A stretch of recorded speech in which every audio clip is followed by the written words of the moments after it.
Então, sejam bem-vindas, bem-vindos. Eu sou a Elza, a iniciadora da Universidade do Ser, e hoje a gente está aqui com o Bartô Negro, que é psicólogo, é professor de constelação familiar e é facilitador de budismo tibetano, né? A gente já fez uns trabalhos juntos, não foi, Bartô? A gente já fez, já deve ter gente aqui que já participou, a gente já fez esse grupo do Precioso Caminho, olhando para o bardo, né, para o Bardo da Morte, depois a gente fez para o Bardo do Viracê, e agora a gente está com essa proposta aí, em 2023, a gente trabalhar a roda da vida. Então, eu convidei o Bartô para vir aqui hoje conversar com a gente e explicar para a gente um pouquinho, né, o que é esse precioso caminho, o que é a roda da vida, o que é essa psicologia do budismo tibetano, que não é uma coisa que é muito falada, que é muito comentada, né?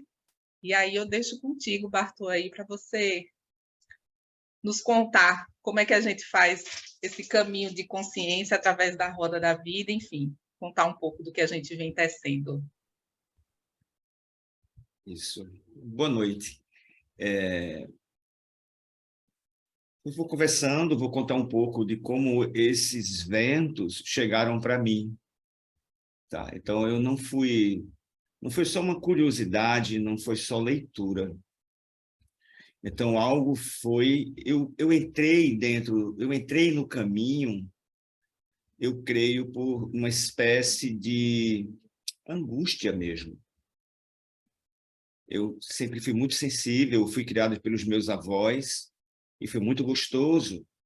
Meu avô era um homem muito encantado, e minha avó, a gente morava num sítio, eu não tinha contato com crianças, então eu tinha vovó vem de uma linhagem de ciganos, e vovó era muito mística, e era gostoso, porque era um desafio conviver com aquela senhora de outro plano, completamente.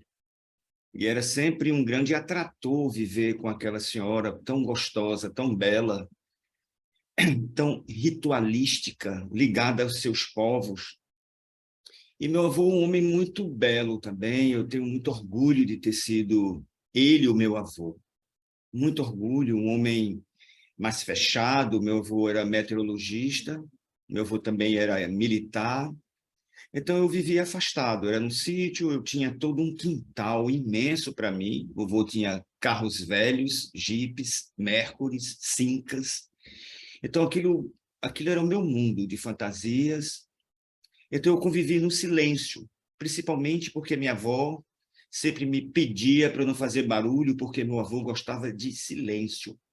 Então foi muito comum, então eu desenhava muito, eu tinha uma fixação desde criança por disco voador, ficava com os pratos da minha avó dentro de casa, eu acho que era muito louco, né? Meu avô olhava muito para o céu, ele vivia no Ministério da Agricultura, né? Aquela coisa da meteorologia, então ele olhava todas as noites, à tarde, olhando para o céu, e eu atrás dele, imaginando.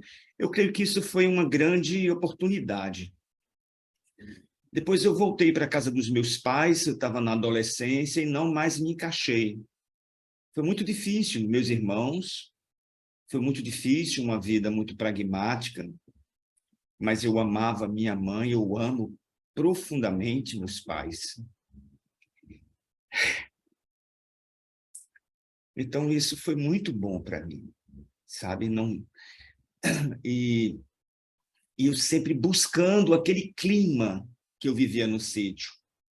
Então, eu não me adaptei muito à vida, aos amigos que eu encontrava, porque eu vivia dentro de um mundo de imaginações. Eu vivia dentro de um universo que eu tinha muitos amigos invisíveis. Então, isso foi muito interessante, muito importante para a minha carreira, para a minha vida. Aos 15 anos, eu me ordenei mórmon, porque tinha uma igreja perto da casa dos meus pais, e aquela igreja parecia uma nave, assim, e tinham as pessoas diferentes. Aquelas pessoas pareciam muito mais com o mundo que eu imaginava, então foi ótimo. E começou todo um caminho, e o caminho seguiu, minha avó era muito sensitiva, e entrei no centro espírita em seguida, com 16 anos, escondido dos meus amigos. A vida de Mórmon durou 1 ano e meio. E eu trabalhei como médium nesse centro, que foi o GAM, aqui na minha cidade, fica na Torre. Então, meu mundo sempre foi olhando para onde meu avô olhava. Meu avô olhava muito para o céu. Com 17 anos, eu fui a uma palestra do budismo, do Zen budismo. Eu gostava de Aikido, eu fazia Aikido, fazia yoga. Eu era muito diferente dos meus amigos. Isso tinha a ver com a minha vida. E essa palestra do budismo, do Zen budismo, eu tive uma grande identificação. Eu tinha talvez 17 anos. Depois eu fui ser militar também. Eu acho que vovô me puxou para dentro desse mundo. Também foi muito interessante. A disciplina tinha uma coisa muito louca, mística também. Poucas pessoas enxergam esse militar, essa coisa da proteção, essa coisa do guerreiro. E aí segui minha vida, entrei no budismo de Shambhala, trouxe o Lama Santem para cá, a gente fez um grupo de estudos, nós fomos os primeiros a trazer o Lama para o Recife. Depois hospedamos a Lama Anizamba e outros. A vida seguiu, eu construí um templo em Gravatá. Eu nunca conheci ninguém que fez um templo. E muitos grupos. Fui para São Paulo, onde fiquei alguns anos, fazendo todo um percurso para me transformar num professor do budismo tibetano, de Shambhala. Então, esse meu percurso, fui convidado para no Chile discutir sobre os novos caminhos do budismo na América Latina. Isso foi muito importante para mim, de um menino cheio de fantasias para estar junto com um grupo, decidindo como seriam as novas metas do budismo na América Latina. E assim, tudo isso foi um grande hobby para mim. Me transformei em psicologia, entrei em psicologia, amo trabalhar com as constelações familiares, fiz o meu curso com o professor Hellinger, que ele era um contemplador, me identifiquei profundamente com o silêncio, o mistério e a profundidade daquele homem. Fazem 20 anos. E, recentemente, sábado, a gente fez um retiro e eu conectei mais ainda com a profundidade, com o aspecto iniciático que aquele homem trazia em cada respiração. Então, esse é o meu percurso. Tá? E quando Elza me chamou, eu acho que a Elza, uns 3 anos atrás, pela Universidade do C, para dar um curso sobre o bardo, né? A travessia após a morte, pelo prisma tibetano, dos livros tibetanos dos mortos. Aquilo foi muito importante para mim. Eu nunca pensei que aquilo pudesse mexer tanto com a minha vida. Quando eu revisitei o tema do nosso trabalho, Elza, travessia. E eu trouxe à travessia um ensinamento milenar dentro da música do Gilberto Gil. Dividi a música, Se Eu Quiser Falar com Deus, em vários pedaços e adaptei os ensinamentos, a letra da música, e para mim foi muito bacana. Eu ficava esses meses cantarolando. E assim, você me convida novamente, me pega assim de surpresa e me traz de novo para um caminho muito íntimo, extremamente íntimo. Não me considero um budista. Não vejo o budismo como religião. Eu vejo o budismo como um método pragmático da gente se abrir para uma consciência maior. Então, aqui estou. E vou fazer uma pequena introdução para que vocês façam perguntas e depois a gente pode falar sobre como vai ser a nossa travessia. É tão interessante porque eu tinha muito medo da meditação. Eu não fui um bom aluno na escola.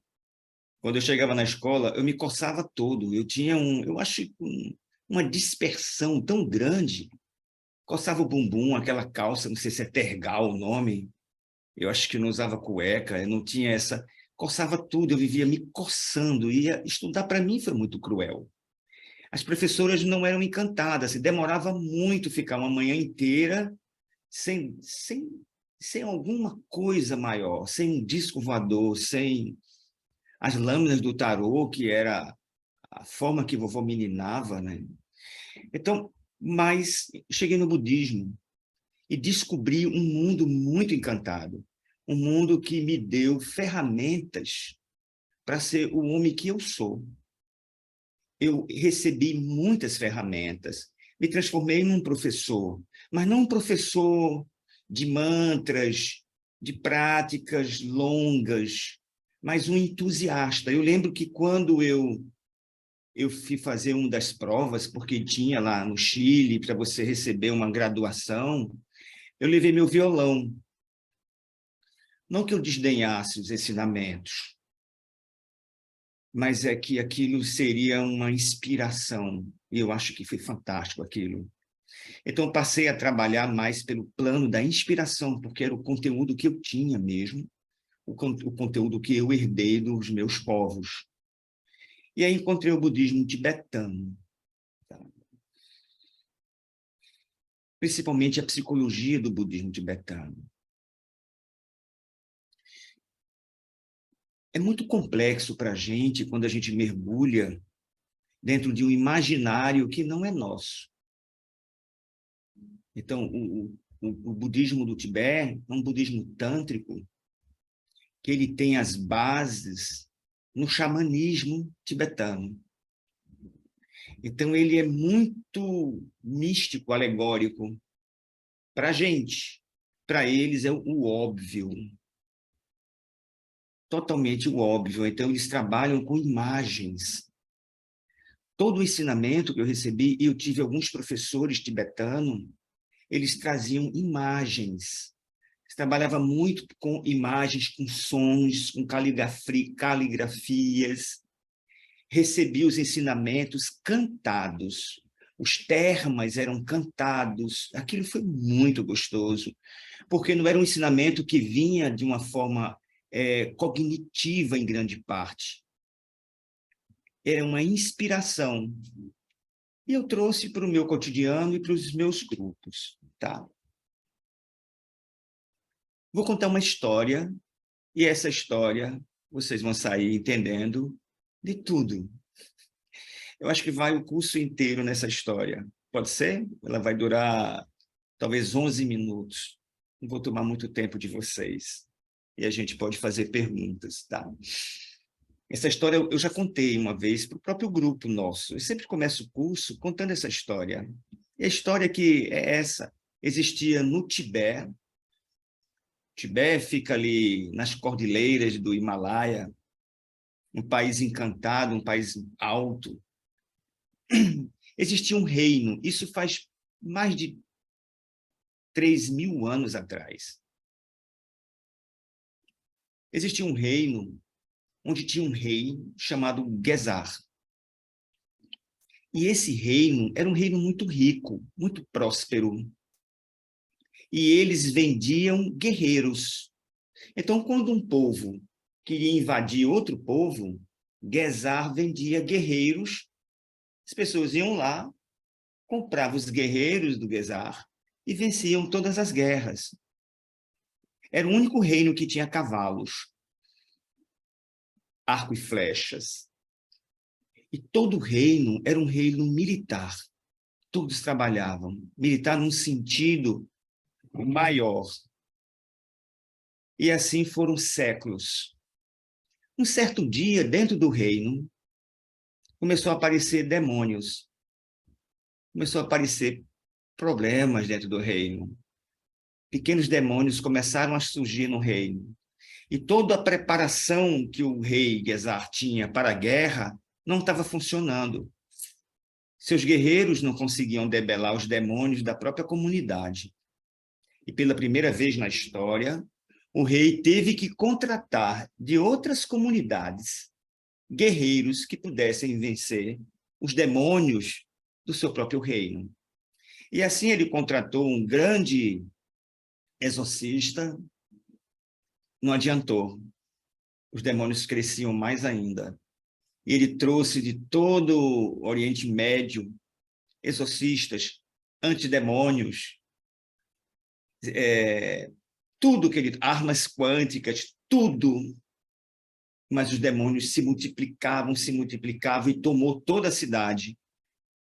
E o rei Guesar, já completamente entregue, alguém disse para ele: eu conheço um professor, e ele mora lá longe. O nome dele é Múquipo. Múquipo porque ele tinha pele morena. E lá no Tibete, naqueles reinos, todos eram amarelos. Ele não tinha escolha. Ele perguntou qual é a arma desse Múquipo, porque já chegou todo tipo de arma aqui. E ele disse: olha, eu não sei, eu acho que ele não usa arma nenhuma. Mas não tinha escolha.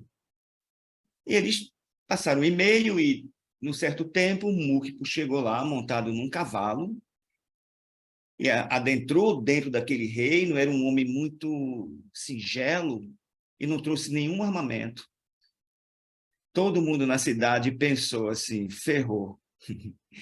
Se todos aqueles capacitados, gigantes, ciclopes, todos que foram contratados, foram destruídos pelos demônios, imagina esse magricela montado nesse jumento.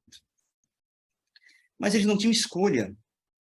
Então, esse rei, esse professor, o Múquipo, ele chegou, procurou um demônio e disse para o demônio: quem é o chefe de vocês? E o demônio deu uma risada. Eu quero marcar um encontro na praça com o chefe. E assim foi feito. E a cidade toda foi para a praça ver aquele professor ser destruído, dizimado. No dia seguinte, estava lá o demônio-chefe, imenso, sentado assim, uma pança horrível, uma cauda longa, e toda a cidade esperando aquele magricela ser devorado. O magricela atravessa a praça, ele só tinha um banquinho na mão. Sentou-se num banco diante daquele demônio, já estava espumando ali para pegar ele. E disse para o demônio: eu quero aprender com você.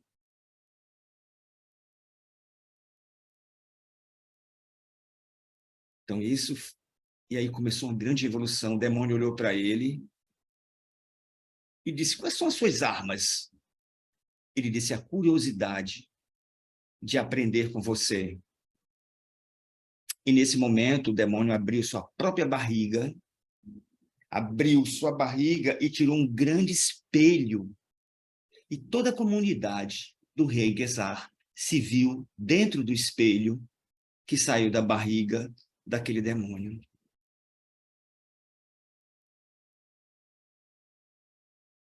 O demônio estava em todos. Sim, aí o professor transformou o demônio num professor. Toda aquela aflição da comunidade, todo aquele sofrimento, toda aquela angústia, agora era um método de autoconhecimento.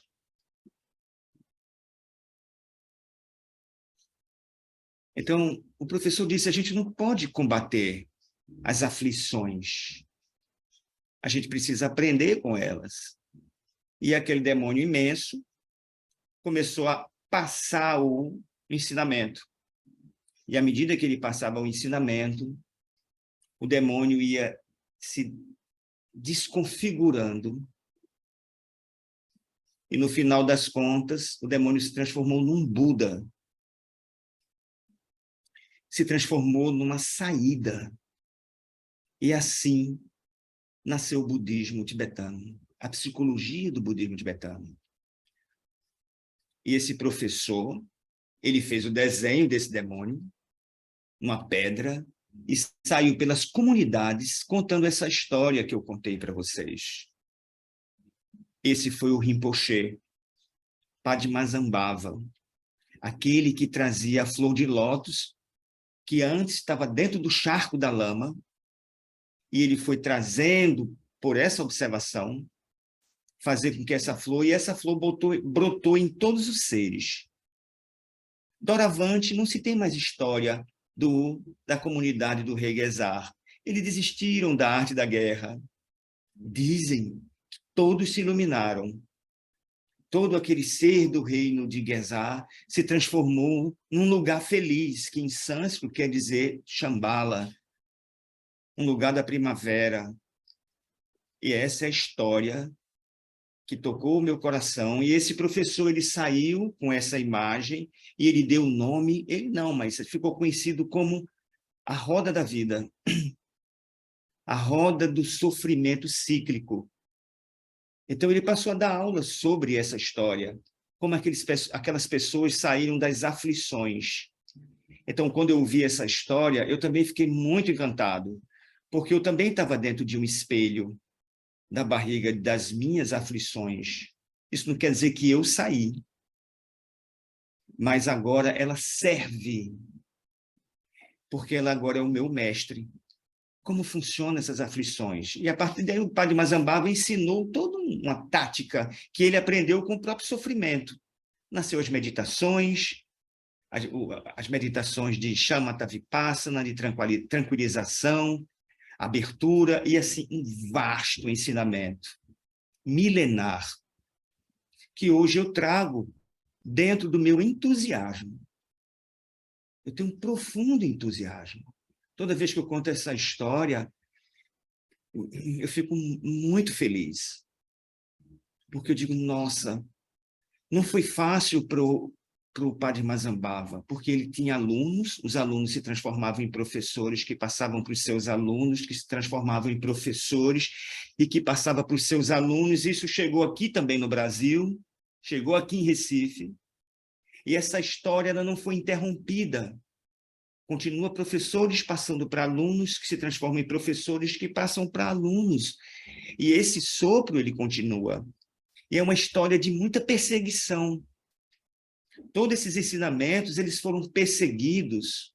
Todos os professores foram perseguidos, na sua maioria eles foram mortos, porque esses ensinamentos chegavam em terras que também estavam lá os demônios, onde os seres não tinham despertado. Então, cada professor tinha que se aproximar desse demônio, puxar o banquinho e levar toda a comunidade para aprender. Isso é perigoso. Nem sempre dá certo. Mas, de alguma forma, nós estamos aqui.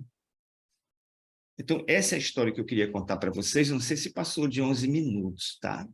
Então, nasceu aí o budismo tântrico tibetano, tá? A palavra tantra ela é muito deturpada para caramba, mas ela quer dizer fluxo, ela quer dizer sopro, ela é passada de forma mágica, como essa história mágica que eu contei para vocês. E a partir dessa história, que me deu um grande entusiasmo, eu fui aprendendo todo um método. Foram muitos professores, e faz mais de 30 anos, eu acho, ou mais, que eu estudo, eu acho que é quase todo dia. A minha vida não é de budista, mas todo dia eu estou com o meu banquinho, aonde eu vou, eu levo meu banquinho. Começa o caos, eu sei do que é que eu tenho que aprender com isso. A mente estreita é o grande mestre. Olhar para a mente estreita e dizer, porra, a mente está estreita. Olhar para as nossas bolhas e dizer, bolha que eu vivo, existe um mundo fora de você. Fora da bolha existe um universo infinito. Eu aprendi a não ter razão, mas viver com a pouca razão que eu tenho, e a razão que eu tenho ela é profundamente transitória. Ela é profundamente impermanente. A minha bolha é toda furada. Então, essa prática também me facilitou como um psicólogo, porque eu já estudava essa psicologia da dor, do planeta dor, mas também do planeta oportunidade. E assim foram longos caminhos. E agora eu estou aqui para compartilhar com vocês. A Elza me convidou e tem um programa, e como a gente pode pegar essa história e transformar numa ferramenta ou num banquinho para que a gente possa aprender métodos de sentada perto daquelas coisas mais tenebrosas que a gente anda lutando e dizer, eu quero aprender com você. Como se preparar para aprender. Então, isso é uma base, tá? Então, o budismo tibetano, é muito antigo, ele é muito misterioso. O budismo tibetano, ele tem muitas correntes. O budismo como um todo, porque quando ele sai da Índia, ele sai ele entra em outros países e se funde com as religiões existentes. E assim, na Tailândia, na China, ele ganha um caminho, no Tibete ele ganha um outro, no Nepal, Butão, ele chega nos Estados Unidos, né? O Richard Gere, ele tem uma importância muito grande para o budismo tibetano, ele levou o budismo para os Estados Unidos, ele ganha ele ganha um hálito americano, ele chega no Brasil por Odete Lara, que era uma atriz, há muito tempo, fundando um grupo de estudos, com psicólogos, com esses buscadores, na época com os hippies, e ele ganha uma coisa mais assim, colorida, mas a essência nunca foi perdida, porque os professores, eles são profundamente vigilantes. Os professores que foram tocados por esses ventos, ou melhor, os professores que encontraram esse demônio, eles são profundos, que têm banquinhos, eles são profundamente vigilantes para que não haja uma distorção. Bom, eu estou aberto para uma pergunta e eu posso aprofundar mais um pouco. Eu fiquei pensando, enquanto eu te ouvia, se você poderia atualizar um pouco, para ficar mais claro para a gente, esses demônios, atualmente, Isso. como eles são representados? Como que a gente Isso. pode identificá-los e puxar o banquinho também para aprender com eles, né? Quais são os nomes que a gente dá para esses demônios hoje? Isso. O primeiro passo é que eles nascem em nós. A forma mais eficaz de evitar a guerra é começando dentro de nós. Toda a prática da meditação, todos os recursos que esses professores deixaram, é um recurso para que a gente leve a nossa presença onde quer que a gente vá, a gente tente evitar levar nossos conflitos, para que a nossa presença seja enriquecedora. E para isso é muitas práticas, tá? Mas deixa eu falar um pouco da roda da vida, para dar mais subsídio, para que a gente possa perguntar. A roda da vida é um disco, que vocês vão receber, a Elza vai passar. Tá? É um gráfico pizza. O demônio, quando ele abre a barriga, o professor Padmasambhava, né, o Mukti, ele desenhou em 6 reinos, 6 paisagens dentro dessa roda da vida, como um método com uma profundo efeito compassivo de levar uma coisa que possa ser entendida, principalmente para nós americanos. Isso foi muito bem, carinhosamente, então criou-se um gráfico dividido, um gráfico pizza dividido em 6 gomos, que ele se chama de reinos, ou lokas, em tibetano. Então, o primeiro reino, existe um reino, se a gente pegar um reino, eu sempre gosto de começar pelo reino dos mendigos, o reino dos fantasmas famintos. O reino dos mendigos é um reino onde nós estamos presos a profundas carências. A gente conhece pessoas, talvez a gente tenha um amigo, um vizinho, que se você não falar com ele, ele vai ficar ressentido. Então, um reino de muita carência. Uau! Eita, massa! Massa! Esse é o demônio, tá? E esse espelho saiu da barriga dele. O nome desse demônio é Mara. O Mara tirou da barriga dele esses gomos. Então, tem 3 reinos em cima, superiores, 3 reinos embaixo, nessa parte maior. Tá? Eu não vou explicar essa rodinha externa, isso a gente vai trabalhar no curso. Então, no centro também tem mais uma roda, e lá no centro tem um galo, uma cobra e um porco, tá? Que é a nossa personalidade. É esse tipo de personalidade, eu vou chamar de javali, que são seres que eles são obtusos e eles vivem como predadores. Acorda para trabalhar, para comer, para trazer, para vencer. Eu posso dizer isso, que é um capitalismo psíquico. Hoje a gente entende, eu vou trabalhar com vocês, o capitalismo psíquico. a necessidade de ser o melhor, de chegar na frente, de ter um empenho, e o efeito colaterais é se perder dentro desses reinos. Então, existem 3 reinos embaixo. Eu vou começar por esse reino que tu põe a mãozinha, o reino dos mendigos, Elza. Esse. Para lá, outro. Esse é o dos animais. O reino dos infernos embaixo, subindo o reino dos mendigos. Esse. Eu vou falar sobre esse. Esse é um reino de carência profunda. Seres que vivem numa fome de amor, de dinheiro. É o uruca de azar, quebra tudo. Ele está preso numa frequência da falta maior que existe dentro do universo. Isso depois eu aprofundo com vocês, é engraçado, eu vou mostrar como a gente entra e como a gente sai. Durante o dia, a gente pode passar dentro do reino da carência, se sentir abandonado, e olhar e se sentir os últimos do moicano, e entrar numa fraqueza, ligar para as pessoas, reclamar porque ninguém liga para você. São aquelas pessoas urucas, assim. É uma condição desse reino. Em seguida, tem um reino mais em cima. Esse é o reino dos humanos. É um reino de um desejo sem fim. Seres que desejam, o tempo todo está desejando. Ele compra uma casa e ele já quer fazer uma churrasqueira. Depois ele já tem uma churrasqueira, agora ele vai fazer um muro para botar orquídea, mas ele precisa entrar num curso, depois ele vai fazer o mestrado, depois a churrasqueira já está quebrada, ele bota uma elétrica, isso é. Aí compra um carro, ele está buscando dentro dos desejos. Ele busca relacionamento que caiba dentro dos seus sonhos. Ele tem muitos desejos e é um reino da aflição humana. É chamado de reino humano.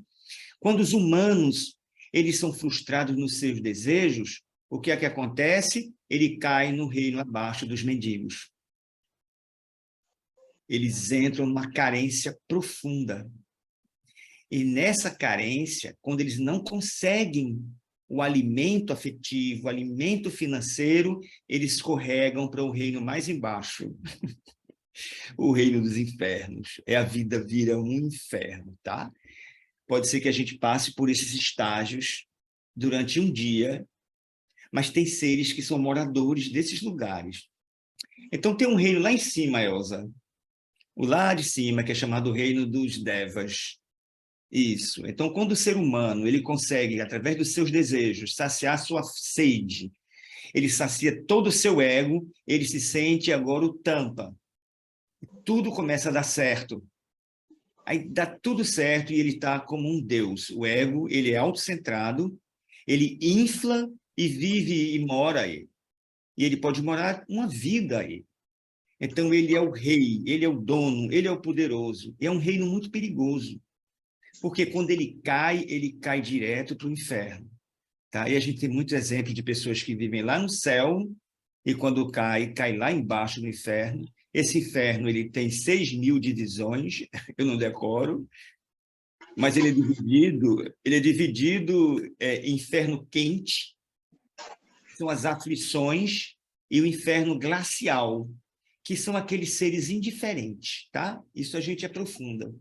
Então, Elza, esses seres que vivem dentro do reino dos devas, aí em cima, o reino humano, o reino dos devas, tem um reino aqui do lado. Desce um pouco. Isso. Esse reino ele é muito engraçado. É dos semideuses. Ele é quase, nessa vida, é aquela vida que a gente é quase feliz. Nós somos quase ricos. Nós ficamos presos no quase. É uma aflição muito grande.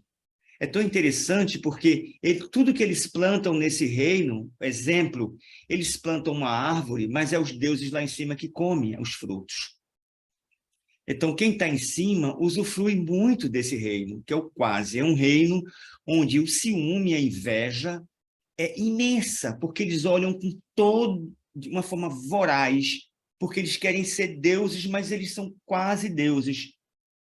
E quando eles caem, quando eles entram na aflição, eles vão para o reino mais embaixo, que é o reino dos animais. É o reino que ele tem que matar um leão todo dia para poder sair do quase, para chegar no reino da riqueza absoluta. E quando eles não conseguem matar um leão todo dia, o que acontece? Ele volta para o reino do inferno. Então, eu estou falando de uma forma divertida, mas é assim que funciona a roda da vida.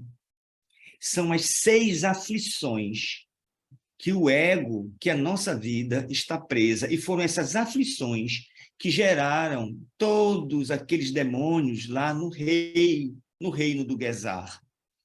E quando o professor Mara, ou o demônio que estava na praça, que abre esse espelho, foi essa aula que há mais de 3.000 anos atrás o padre Mazambava deu, e essa aula foi de forma oral, passada para todos os alunos, para todos os professores, e hoje eu estou trazendo algo que o professor trouxe. Claro que ele não falou dessa forma. Então, quando Elza me faz a proposta de a gente estudar a roda da vida é conhecida como a roda de Sansara. Vocês já ouviram a palavra Sansara? Sansara é esse movimento cíclico, onde o fluxo da vida, que é um fluxo que vem de um espírito maior, que impulsiona a gente para a ascensão, para um espaço onde não haja conflitos, né? O espaço dos dwalas, o espaço para além dos conflitos, para uma visão de Samadhi, uma visão muito mais clara. Antes de chegar nessa visão, nós rodamos dentro desse processo. E dentro da roda da vida não só estão os seres humanos, também estão os animais, as plantas, os países, as cidades, as nações, estão presos também nesse Sansara. Então, o estudo do Sansara, o professor deixou vários métodos que não servem para, exemplo, para os americanos, mas servem para os japoneses, talvez sirva para um outro tipo. Então, a gente foi se adaptando a métodos, um método de conhecimento para que a gente identifique quais são as condições que estão nos arrastando para dentro desses reinos, que de forma instintiva, a gente luta, a gente cisca para sair dessa aflição. Por isso que tem um galo lá no centro tem um desenho de um galo, a gente fica ciscando para sair. Tem um desenho de uma cobra lá no meio, um agarrado no rabo do outro. A cobra é porque a gente está atacando. A aflição faz com que a gente fique predador paranoico. E o porco eu vou dar aula, eu vou falar desse porco o tempo todo. O porco é o javali. É um ser que em tibetano, javali significa tudrou, fugando para dentro, comendo. Ele tem uma visão muito curta, e tudo que o tudro faz é encher a pança. E a gente tem esse tudro, enchendo a pança de conhecimento, enchendo a pança de dinheiro, porque o tudro está ligado com a sobrevivência, e não tem nada de errado com isso. Só que o porco come tudo, né? Então, claro que a gente vai trabalhar de forma sensível. Os nossos encontros, a gente vai trabalhar cada gomo, e eu vou ensinar práticas de meditações, técnicas psicológicas, de a gente começar a entender como funciona o reino dos mendigos, quais são os gatilhos do nosso cotidiano que despertam em mim um fantasma faminto. O que é que desperta em mim o medo, e eu tenho que lutar, eu tenho que ter dinheiro para sobreviver, e eu tenho o quê? O que é que desperta em mim? Quais são os gatilhos e quais são as práticas que possivelmente possam dissolver grande parte desses gatilhos que a gente vive no nosso cotidiano? Nós estamos em 2023. Eu olho para esse disco voador desde criança. Eu, com 6 anos, ganhei um livro do São Cipriano. Alguém deve saber desse livro mágico. É um livro que era pequeno e tinha uma chave. Eu segurava na chave, amarrado no livro, e ficava fazendo pergunta para o livro. Se o livro fosse para a direita, era sim, se fosse para a esquerda, era não. E eu andava com aquele livro dentro de casa fazendo perguntas. Então, eu olhei muito para dentro disso. Eu tive muitos pesadelos. Eu acho que eu fiquei de frente para esse mar a vida inteira, e vou confessar para vocês, eles podem desistir do curso, eles não passaram. Mas eu me transformei num espectador, pela janela do quarto, pela janela do carro. Eu vejo tudo em retalho, remoto controle. Então, eu comecei a ver, e trouxe para as músicas porque a música traz essa oportunidade da gente... Aquele que conhece o jogo das coisas que são, precisa entender qual é o jogo que nós estamos jogando. Nós estamos jogando um jogo onde a raiz do jogo ela é invisível. A raiz está embaixo da terra. O visível que a gente vê nesse mundo não é a raiz do jogo. E nós olhamos um mundo muito sólido. Então, o objetivo da gente é tirar a solidez da nossa percepção, para que essa raiz ela possa emergir, para que a gente possa fazer contrato com essas nossas dores. O objetivo não é sair das dores. O objetivo é pegar um banquinho, se aproximar delas e ver o grande processo de ensinamento, o grande espelho que a gente tem para ver. Então, é como diz a Pema Chodron, a gente acompanhou a Pema Chodron muito tempo nos nossos estudos, é um livro que eu vou passar para vocês.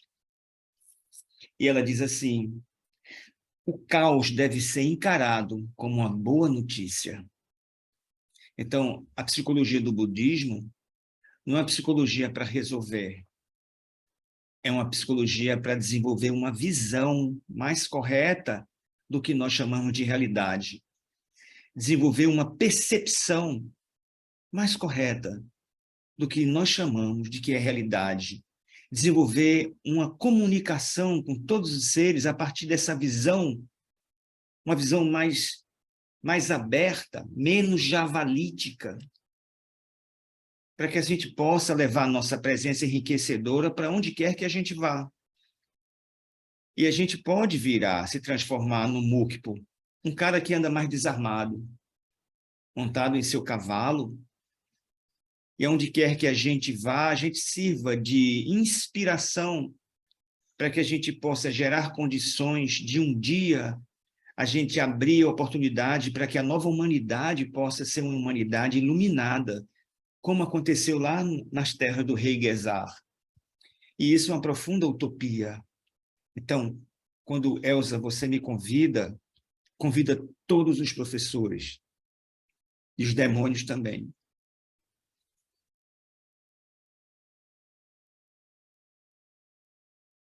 Talvez a gente puxe o nosso banquinho e olhe o mundo como está. A pandemia foi um grande mara.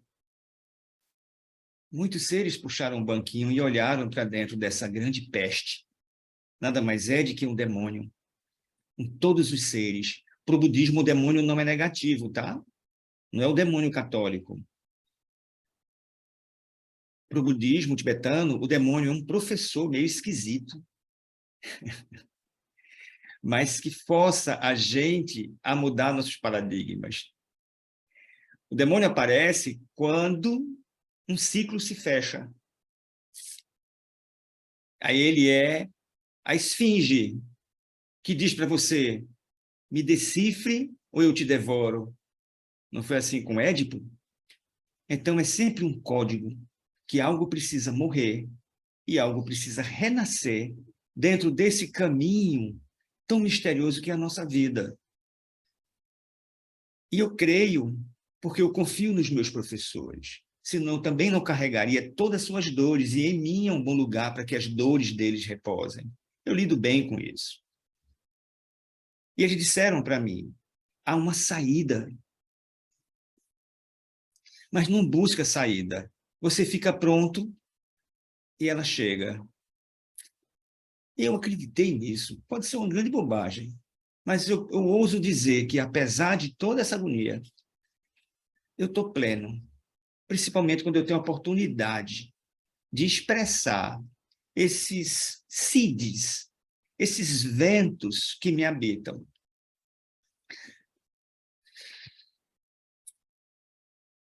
Dentro dos métodos que o professor Mazambava, ele foi passando para muitos professores, aí tem muitas práticas.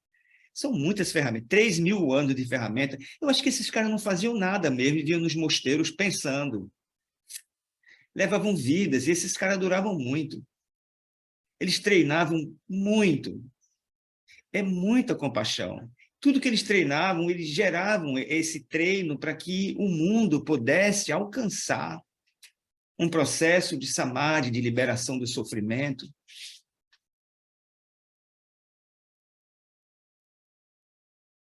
É isso. Perguntas? Eu estava te ouvindo e pensando aqui, né? Só a gente mesmo para fazer uma proposta dessa, né, Bartô? Chamar o povo para ver os demônios num universo onde estão vendendo facilidades e coisas fast Mas, Elza, food, coisas rápidas, né? mas deixa eu dizer uma coisa. Quando a gente busca um relacionamento, a gente está buscando um demoninho. Inconsciente, né? Vai aparecer, é questão de tempo. Com toda a tecnologia que a gente tem, bons vinhos, bons papos, várias DRs, os demoninhos aparecem. E eles são bem-vindos. Eles precisam ser bem-vindos. Eu estou 20 anos trabalhando com constelação familiar, uma abordagem onde eu tenho profundo respeito. Eu cuido dessa abordagem tão devassada, tão tratada de forma superficial. Eu dou a vida por isso. Então, eu recebo os dons de mergulhar, de olhar para dentro disso. Amanhã tem oficina de constelação familiar. E o que é que acontece?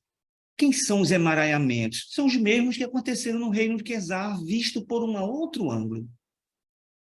Onde as famílias estão sofrendo, onde os pais estão se emaranhando com os seus filhos. O que é que está acontecendo com o planeta? O que é que está acontecendo com o nosso país? É porque a gente coloca o demônio no outro. A gente precisa olhar para o espelho. Talvez isso seja talvez a gente não consiga, mas vou te dizer que é quase erótico buscar dessa forma. Pelo menos quando encontra pessoas que a gente possa chorar e rir juntos. Desse grande hospício, com esse círculo no meio, que é a vida onde os humanos estão aprisionados. Um amigo disse para mim: Bartô, eu não te vejo em canto nenhum, eu só te vejo nas oficinas, oficinas, oficinas. Eu digo: eu não sei mais como é a saída disso. Por onde eu saio? Olinda, eu moro nos 4 cantos de Olinda.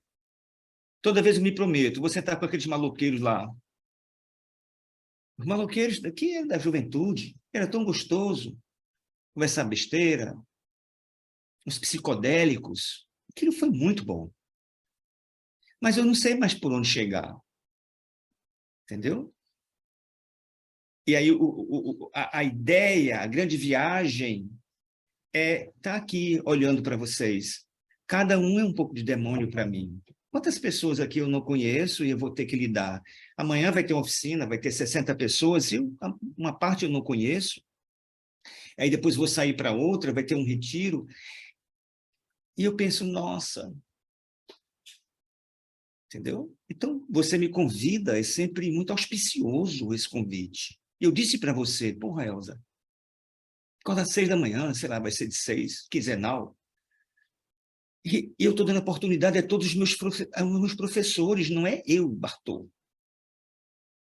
E quando eu aceito, eles ficam em festa, porque eles não morreram, eles estão aqui, a vida deles não foram abandonadas, aí você me chama, o grupo vem, entende? É muito maior. E a gente repassa de forma intuitiva, amorosa, e principalmente eu trago algo pragmático, que a gente possa aplicar, como a gente passa os exercícios para aplicar durante o dia. Você vai identificar isso, identifica assim, a gente adapta ao cotidiano para que isso seja útil.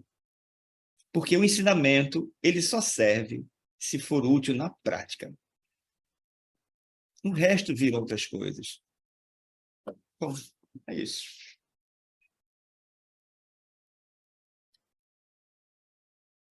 E bom é poder fazer isso em grupo, como você falou, né? A gente poder puxar esse banquinho. Cada um vai olhar, né, de uma perspectiva, mas a gente está em grupo. Isso dá uma força, dá uma coragem, né, da gente poder abrir os olhos e ver. Isso. né?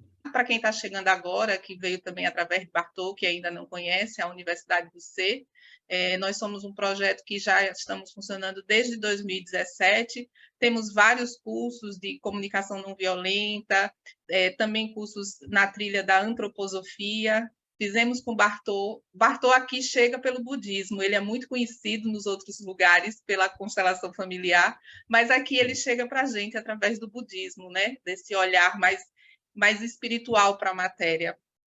E aí tem o site www.universidadedoc.com, vocês podem entrar lá e conhecer um pouco mais do projeto.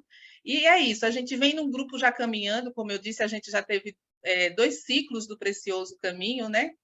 Em 2020, acho que foram os 2 em 2020, fizemos uma pausa e agora a gente está retomando esse ano muito empolgado, muito animado para puxar o banquinho e quem quiser vir com a gente para olhar, porque é isso, não tem muito o que a gente fazer. Né? Às vezes eu vejo as pessoas reclamando de como as coisas estão, de que o governo, de que isso e aquilo, mas é o nosso trabalho do dia a dia, no miudinho, que eu acho que vai mudar, né? Essa realidade que a gente está, essa realidade, entre aspas, né, Bartô, que a gente está vivendo e criando o tempo todo. Eu acho que essa é a nossa grande contribuição. E eu queria só comentar, Bartô, que eu acho curioso, e aí eu vou abrir para pergunta. Quem quiser fazer pergunta, de repente, pode levantar a mão, né, que a gente abre o microfone. O curioso da roda, né? Deixa eu botar aqui novamente, que os símbolos, né? A gente olha assim, e cada coisa dessa que você foi falando tem um símbolo, né? Tem uma simbologia que você vai nos ajudar. A posição das mãos, das unhas, as cores, tudo é um caminho do ensinamento. A posição dos pés, aquelas caveirinhas lá em cima, o olho no centro, tudo é um ensinamento dentro da roda, por isso que a gente estudou 17 anos. E assim, gente, eu acho que eu vou chover no molhado, porque muita gente aqui te conhece, mas o que eu acho bacana, Bartô, de ter você como professor, é a tua presença, né? Eu sinto que a gente aprende pelo que você fala, sim, mas a gente aprende também no outro nível, que é o que você emana, que é o que você transmite através da sua presença.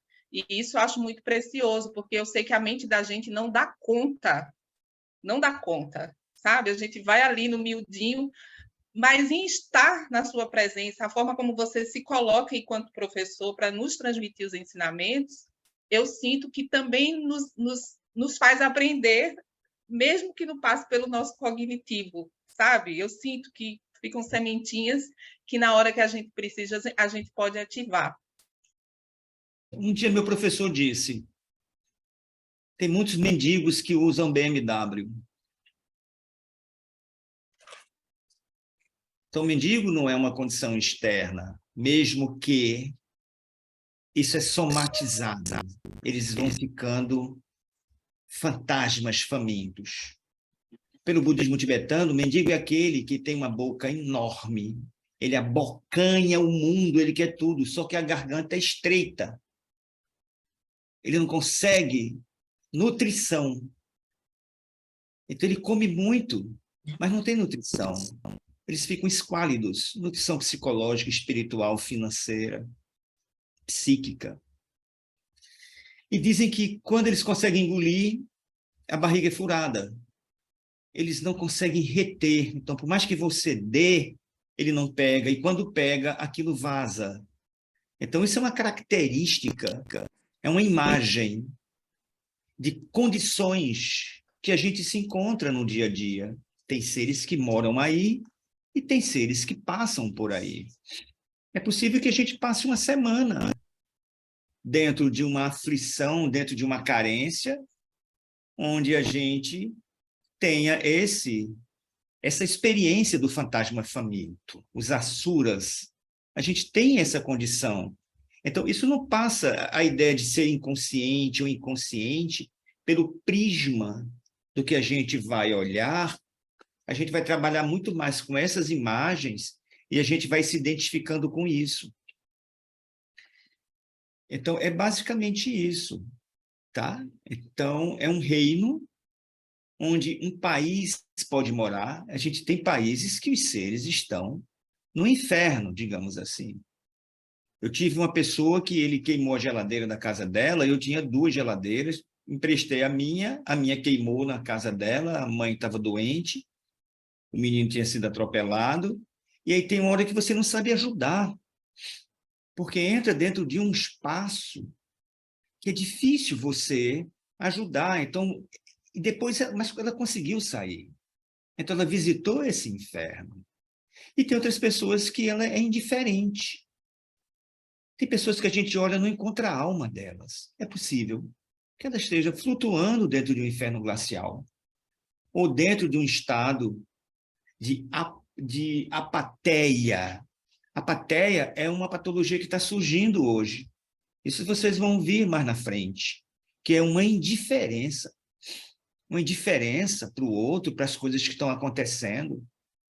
Então, a gente está lidando hoje com um mundo que, de alguma forma, e eu acho que é uma boa notícia, está entrando num caos. Mas a ordem vem depois do caos. Quando o padre Mazambaba chegou dentro daquele reino, o reino estava um caos. Mas eles aprenderam com o caos. Então, o objetivo da gente, não que nós não acredito que a gente esteja num caos, assim, eu olho para vocês, sexta-feira vocês ainda ouvir falar sobre demônio, é porque tem um espaço criativo, tem um imaginário rico, que ninguém quer saber essa história de roda, de demônio, do cara da garganta estreita, da vida dos animais. Mas nós conseguimos simbolizar. Nós estamos buscando os novos espelhos, novos símbolos. E o ensinamento tibetano, ele é muito rico.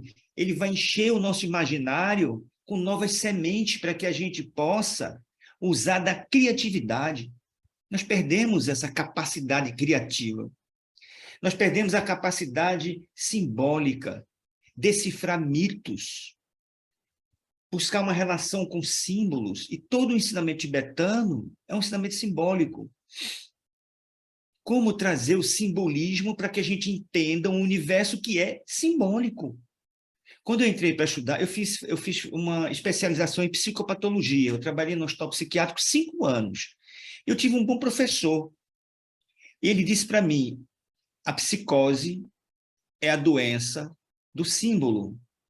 Quando um ser perde a capacidade simbólica, ele entra em surto. E daí eu mergulhei nesse universo, né? Joseph Campbell.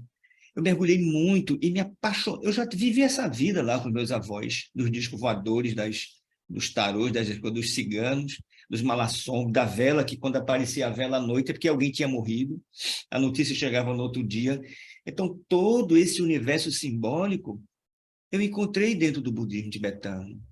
E, principalmente, com uma metodologia aplicada. A gente pode aplicar isso nesse sentido. Não é uma psicologia ocidental. A gente pensa muito com a psicologia ocidental, com a filosofia ocidental. É uma outra parada. E a gente pode trazer para o cotidiano. Um pedaço dela vai cair bem, nesse sentido. Então, o reino da carência é uma carência de paciência, uma carência de vitamina, uma carência de dinheiro. E isso não tem problema nenhum. Mas os seres se transformam nisso e multiplica de forma inconsciente toda essa carência onde quer que vá. Então, a gente precisa dizer, como pode olhar para dentro dessa carência? Puxar o banquinho, chamar o professor, montado num jumentinho, e pedir para o professor decodificar todo esse sofrimento. E é possível que isso aconteça em parte. Eu acho que isso é suficiente por hoje, Elza. O que você acha? Sim, sim, foi ótimo. É estado de mente, né, Bartô? São estados mentais, né? Não são estados Isso. externos, né? São E estados assim, mentais. como identificar o estado mental que eu vou dormir, qual é o estado mental que eu vou acordar, qual é o estado mental que as pessoas jogam, determinadas relações, vínculos, vai jogando a gente. Nós vivemos hipnotizado. Nós vivemos um mundo Tem um livro que é fantástico, A Psicologia das Massas, de Auguste Le Bon, o pai da sociologia. Nós estamos em transe, a Matrix existe. E esses professores das montanhas geladas do Tibete, eles levaram a vida inteira para entender como funciona essa Matrix, que faz parte da vida dos humanos. E eles são radicais, porque eles resolveram dizer, isso tem uma saída. A saída é uma vida prajna. Prajna é, em sânscrito, é diamântica, vajrayana, um caminho mais brilhante. E esse brilho está no nosso coração. O Buda trouxe o caminho do coração, o Bodhicitta, que a visão é a visão do coração, que é uma visão do nobre caminho do meio. Isso tem muito a ver com as religiões cristãs, que para os budistas, a religião cristã são os bodhisattvas. É a mesma coisa vista por outro prisma. É isso, Elza. Prazer em encontrar pessoas, que eu sei que deve ter alguém de plantão que está andando aí com cara de hospital, saindo pelos corredores. Eu acho que deve estar saindo aí, levando também o seu prajna, seu dharma, para tirar as pessoas das aflições e tantos outros. Gratidão, Eu só querido. agradeço. Sempre bom Né? estar com você, sempre bom te ouvir. Quem se sentir tocada, tocado, a gente segue aprofundando esse conhecimento no grupo. E acho que é isso, né?